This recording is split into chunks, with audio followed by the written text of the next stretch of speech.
안녕하세요. 반갑습니다. 강교수의 간호TV입니다. 간호조무사 자격시험에 대비하여 국시를 분석해서 요점 정리를 해드리도록 하겠습니다. 이번 시간에는 기초해부 생리 중에서 순환기계에 대해서 알아보도록 하겠습니다. 준비되셨나요? 잘 들어요. 출발! 기초해부 생리는 자격시험에서 출제 문항수가 2문제에서 3문제입니다.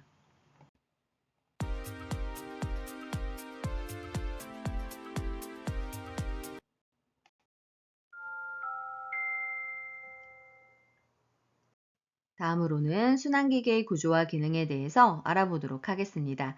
첫 번째로 혈액의 성분인데요. 이 부분은 17년 상반기, 20년 하반기, 21년 하반기 자격시험에 출제가 되었습니다.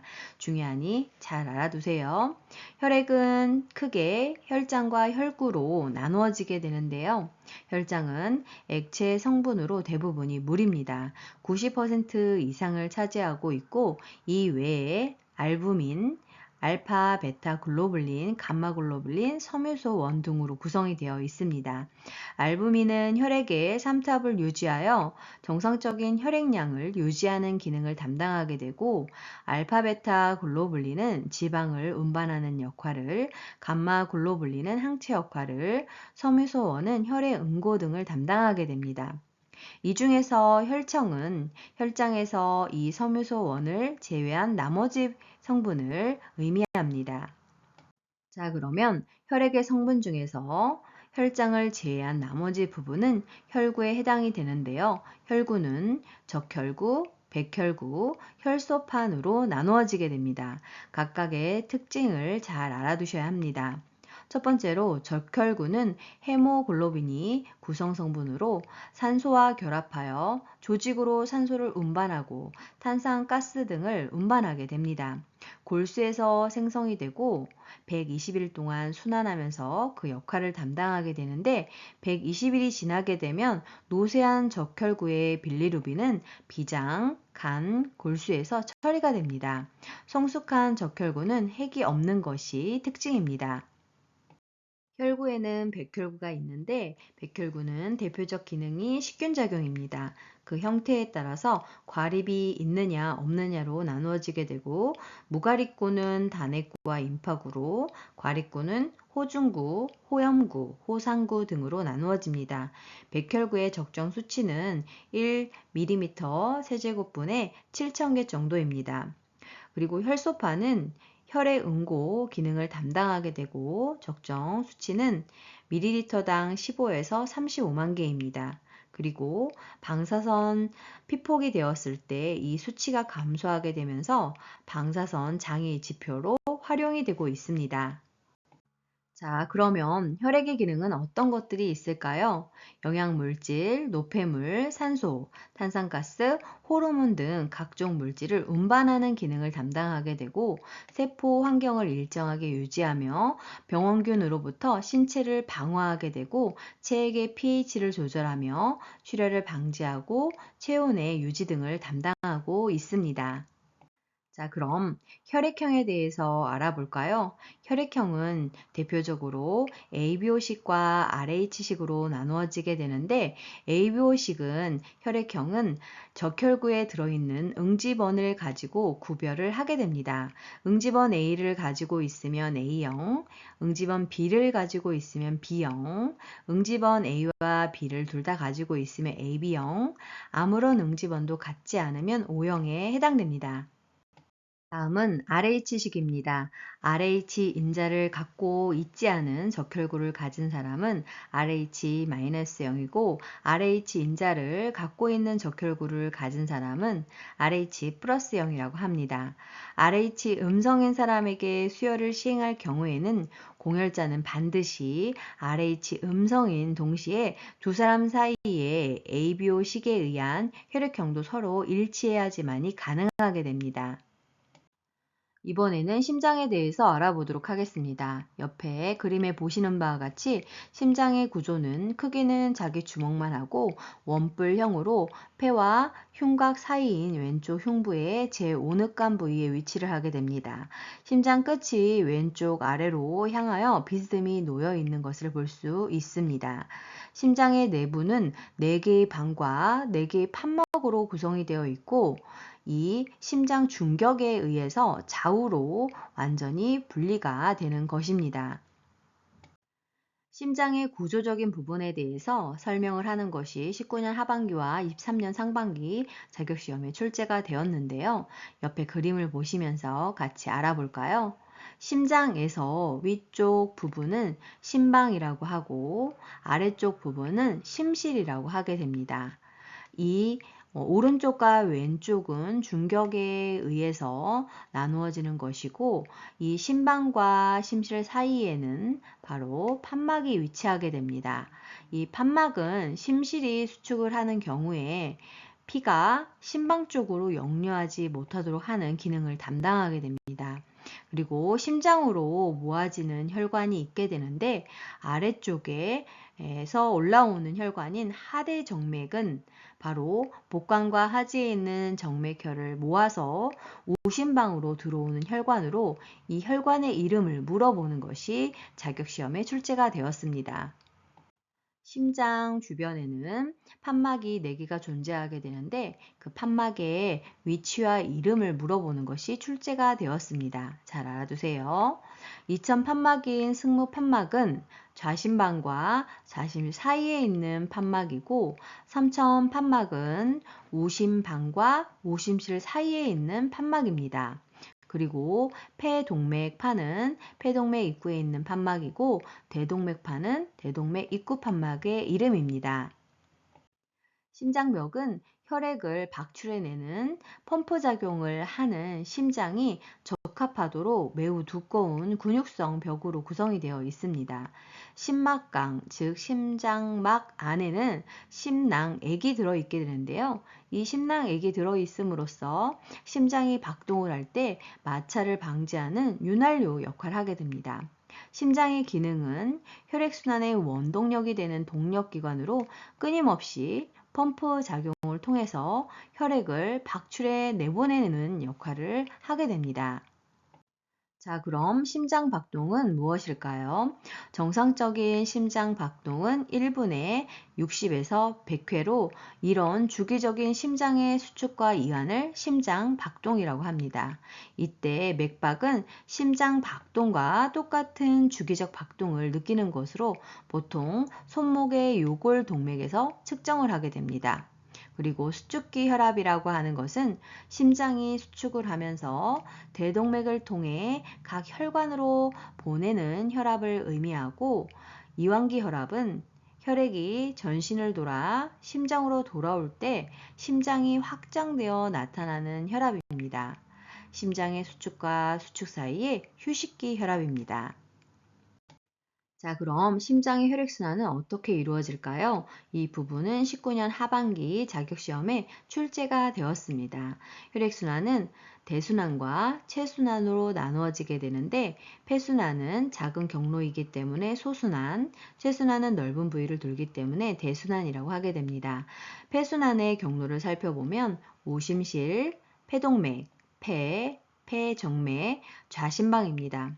폐는 가스 교환을 하는 곳으로 가스 교환 전에는 이산화탄소의 농도가 많고 산소의 농도가 적게 되는데 그래서 그러한 혈액을 정맥혈이라고 하게 됩니다.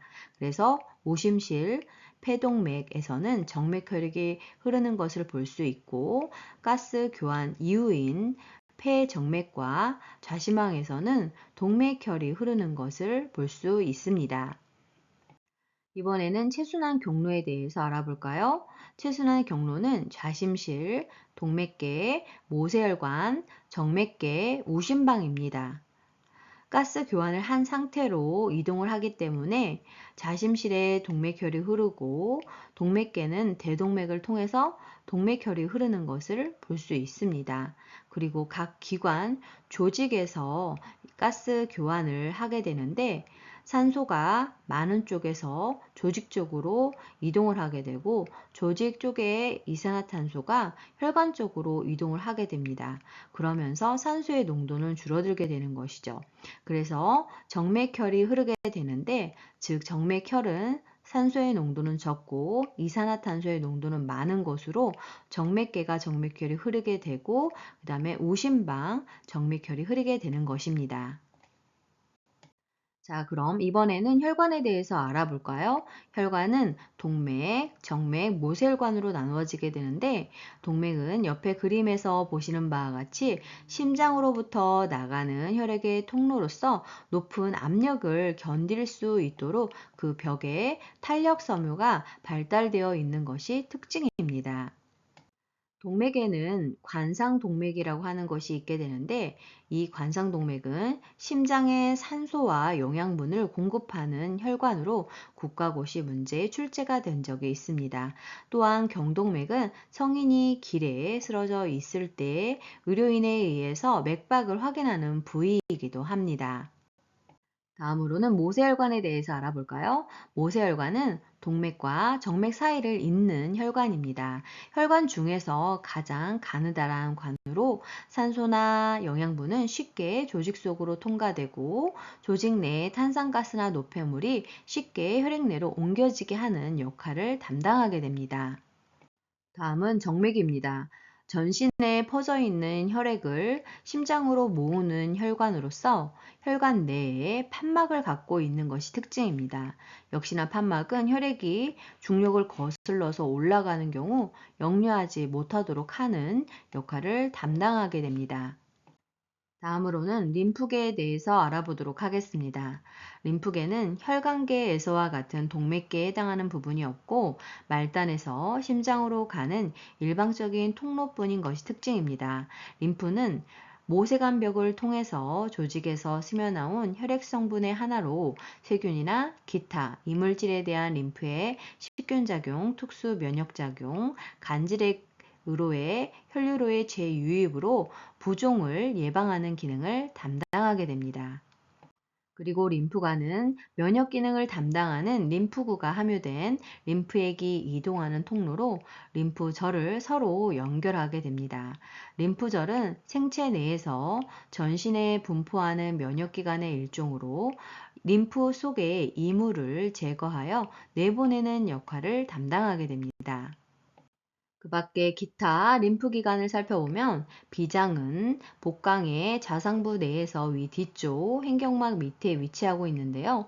혈액의 저장, 혈액의 여과, 순환 혈액으로부터 이물질을 제거하고 노쇠한 적혈구를 파괴하고 미생물과 이물질에 반응하여 면역계통 활성화 작용을 담당하게 됩니다. 그 밖에 또 다른 기타 림프기관으로는 흉선이 있습니다. 가슴샘이라고 불리우고 있고 흉골의 뒤쪽에 심장과 대동맥으로 이루어진 종격동의 앞에 위치하게 됩니다. 흉선에서 성숙되는 T 림프구는 세포가 비자기 항원을 인식해서 면역 작용을 하도록 반응하고 있습니다. 자, 그러면 면역이라는 것은 무엇일까요? 병원성 미생물에 대한 방어 능력입니다. 감염성 질환에 걸리지 않도록 하는 능력인데요. 면역은 자연 면역과 획득 면역으로 구분이 됩니다. 자연 면역은 선천 면역이라고 하고 획득 면역은 후천 면역이라고 하게 됩니다.